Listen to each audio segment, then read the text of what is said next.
The thing about thinking that you know anything or that you've learned how spirituality works, how manifesting works, is that it will take you back to that using reason and logic, which is 4D, instead of being in reverence of and trusting in higher powers. Okay, granted that you are your chi, you still get this stuff.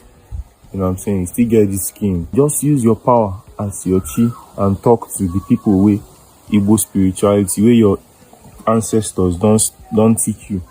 Your father don't teach you, say this thing. Now, say you get Ikenga. Say you be Ikenga. Say you get Agosi Ikenga. Say you are na woman born you. Say Ogugu de. Ogugu. Ikun negi. Makana negi mogi. De. Say you get them or you talk to them. Now if she creates you, now your parents will give you anything while you still there in this form. Or you say isi get inwe isi. Say or you talk to Agu isi. You know what I'm saying? Talk to them, tell them how it will be. Then no be say you did cry. Say because one still no say you did die or chi.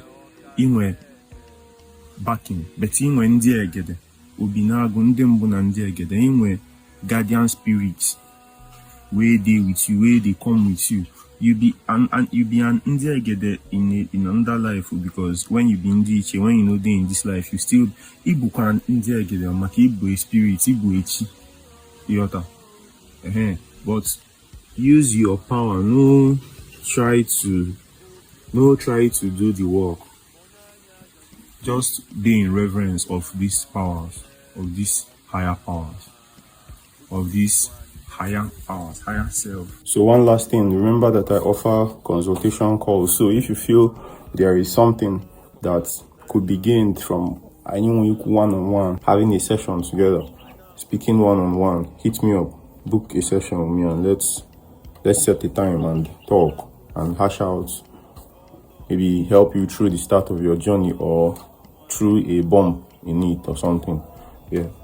So let's get on the call and work something out.